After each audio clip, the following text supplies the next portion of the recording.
All right, guys, let's welcome Levi Benton of Miss May I to NotFast.com new pod here at Louder Than Life 2023. Levi, how have we been, man? We've been good. Excited to be here. Yeah. Got to get away from the family for a little bit and get out and play some shows. Dad's weekend trip, you know. Dad's nice. weekend. Yeah, I mean, you're not too far up the road up in Cincinnati. We're obviously here in Louisville, man. So, I mean, this is going to be nice for you. Just kind of pack up the car and come down and play a show. Yeah, I showed up in a backpack. Nice. It's nice. Yeah, this is one of our favorite festivals. Yeah. So we haven't played since the first one, and like it's literally been on our bucket list since then. Yeah. So we're like over the moon. It's sort of like equivalent to like an NFL fantasy thing. Like all the dads are like, we're going this weekend on our lives, so we're stoked. We're gonna all suit up, flag football, but we're still playing. Exactly. Yeah. Too fun, man. Curse of Existence has been out for a little bit, man. So talk about kind of the reception of the album and you know how it's been for you. Yeah, dude, it's been awesome. It's our post-pandemic album. We've always had like 2-year album cycles. Yeah. And we were at the tail end when the pandemic happened, so this was like a 5-year cycle, which was really weird for us, but gave us like a bunch of time to write, and like majority of us became like dads during the pandemic, so like a lot of the album is a lot of free time, but like a big mental shift, and I think that's really what the summary of the album is. It's sort of like our adaptation to like how our lives were changing during that time. And the cool thing is we still get to do Miss May I. Like even when the world was like crazy and we didn't know if we were going to, it's cool. Now it's like a whole new perspective, and that's sort of what the album is about. It's just the change of perspective of everything. Right. Yeah. I mean, I guess there's got to be a switch at some point to where, you know, the band is everything to all of a sudden family is everything and the band is a part of everything, you know. Exactly, yeah. Because we've done the band since junior year of high school. Like, we never got to graduate, we did this. Right. And then it never stopped, and then the world stopped, and we're like, wait, we got a grocery shop, and we got to, like, learn. do stuff? But now, like, we love that so much, so it's like, it's the blend of the two worlds coming together. I mowed the yard today, and it was amazing. Exactly, yeah. I'm like, I like my Tuesday grocery shopping. Right. Yeah. You get to go during the day, like when everybody is at work, you know, and got the grocery store to yourself. And I think the appreciation, too, comes through in the album a lot because...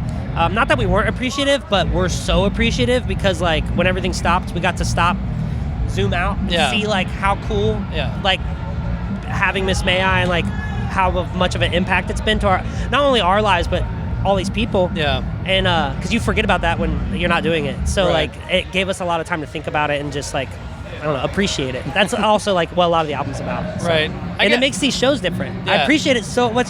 Every second, like every footstep, I'm like, this is fucking awesome. Like, I just love it. Yeah. I mean, I guess it's gotta be nice to just really just sit back and I guess, you know, where you're not just Levi from Miss May I. You're Levi the husband. You're Levi the father. You're Levi the home renovator. You know, you know all that stuff. So. And the band, obviously, you've been in the band so long, and that's all you've known. Yep. And so that's all you've known is being Levi for Miss May I. So being able to actually just be, you know, Levi at the Home Depot, you know, it's pretty crazy sometimes, man. It is crazy, especially like running into that like tile guy at 7 a.m. that's like, last album was sick. And I'm like, my dude, thank you. Can you help me carry this? Can I get that discount? Yeah, for sure. We've been doing a bracket challenge on this on this new pod. So you know, are you a new metal fan, new metal head, grew up in it? I'm sure. I had the frosted tips, the metal necklace. I had it all, dude. I'm actually excited. Sorry, I'm not sidecarding this, but tonight, Limp Bizkit, I've seen them obviously with their comeback, but my cousin who showed me that album when I was in like 3rd grade, he's coming tonight, and he's never seen me play, and I'm like, it's such a full circle moment because he was my new metal older cousin. And like when ICP or like Limp Bizkit came out, he would like sneak off and be like, dude, listen to this. We'd sit in his car. And I'm like, you can't say that. This is crazy. It was awesome. That's got to be nice just to, you know, like I guess full circle, like you said, man, just the person that kind of got you into all this is going to see you for the first time. Hey, sunglasses. I know, and I'm like, hey, let's go see that Riff Raff we like bonded over a decade ago. And plus Limp Bizkit is an amazing live. Exactly. So right out the gate, man, Korn versus Limp Bizkit. Oh, I would. Oh, come on. Korn. All right. I know more of the discography. That's good. Hey, Korn's a good one in there. Deftones versus Disturbed. Oh, see, this is. I would say Disturbed. I'm probably not a crowd favorite on that, but I would say Disturbed. You were an outlier. I know it's an outlier. Deftones is cool to like, but I know more Disturbed, and I sing more Disturbed. All right, System of a Down versus Linkin Park. Oh, System of a Down. Is that okay? I'm sorry. No, that's a good one. I think there's like an age limit on if you get like Linkin Park was such a gateway for so many people. Yeah. But like if you were already kind of into the scene and you heard System of a Down, you're like, oh, this is. See, that's where I'm looking at it. Is like Linkin Park was so successful that System of a Down reminds me of like the edgy. Yeah. Radio. Like when that came out, I'm like, this is crazy. This is bananas. This is weird. Yeah. Slipknot versus Evanescence. Slipknot. Yeah, for sure. Evanescence is great, right? But Slipknot, no brainer. Yeah, I've kind of told this on there before, but we did a new metal bracket challenge on Knotfest.com. Fan voted. 64 bands, I believe it started with. Evanescence won the thing. So that's For why. new That's metal? what, yes. Because I was gonna say that's an unfair matchup. I know. At the end. But I had to throw them in there. So. Okay. But all right. So we have was it Korn versus Disturbed for a second round? Oh, Korn versus Disturbed. Korn. Yep. And then System versus Slipknot. For new metal, System. Okay. And then Korn versus System for the championship. Korn. There you go. I mean, you get a. That's like a new metal king. Like, Right. So you talked about your history with Limp Bizkit. Now talk about getting into Korn. How did you find Korn? Was Sam Cousin? What? No, actually. So I don't know if anybody. This is definitely an age thing, but this is like pre-YouTube when you used to have to watch music videos on AOL Music Video. Okay. Like you used to, it would be like a list of everyone, and then you just like click the name, and that's how you would like watch music videos. But it would take. They were little, and it would take forever to load. This is like I said, pre-streaming, and I remember when the Right Now music video was on the shuffle, and it was just so gross, and I was like watching at the time, like it was probably like All American Rejects or something, and that came on the shuffle, and I was like, you can't do that. I'm like seeing like a nail go through a nail, and I'm like, oh, and I remember, that video, I remember, I think my mom was working, I came to her with work, and I literally remember sitting on the work computer and watching the Right Now music video, probably like 20 times in a row. Right. And I'm just like, this is the coolest thing I've ever heard. She's like, what are you doing over there? Nothing, Mom. Leave me alone. I'm just trying to listen to my music.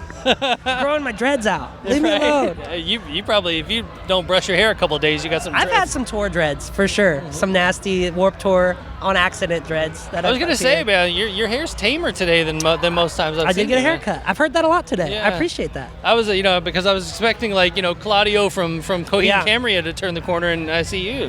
This is probably another age out left field thing, but I really have never taken care of my hair until I had daughters.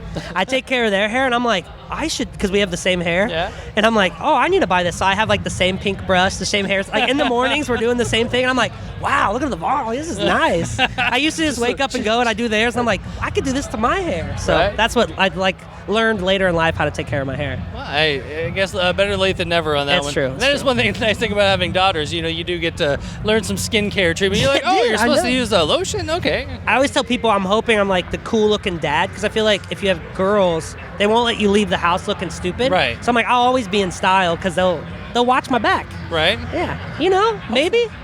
That's my optimism. We'll see about that. Last time we talked, we were talking about, that you bought a Mexican restaurant to make your house. Yes. And it's got a lot of history, and if everybody wants to go back, check out that interview, you're more than welcome. Historical house, lady making tacos out of the house, and feeding the vagabonds and everything else, and all that stuff. So how has that come along, and all of your projects going on? Dude, it's coming along great. We're I'd say 95% done. I always will probably say that. Like 5 years from now in this interview, I'll be like, we're almost there. But no, we're almost done. I fell in love with doing that. So it being creating something sort of out of nothing, it's just it became like an art. Yeah. It was originally for a house, for us as a family, but it became like an art outlet. Yeah. So now I love it. It's like a creative outlet for me. So just taking, I literally look for the worst crap. Yeah. That's what I want. The stuff that the agent's dude, nobody wants to go in there. You got to sign a waiver because you could fall through the floor. I'm like, I love it. I can't wait to see it. I'll take it sight unseen. Yep. I mean, that's one thing I think with creative people and with music. I mean, you can always tweak music, and there's probably stuff that you guys do in old songs that you play now that you actually right here we slowed this part down, or right here it's 3 hits, and you can kind of tweak music over time. But with renovating houses, you kind of see a finished product. You can visually see it being done. Yeah. And I think that's I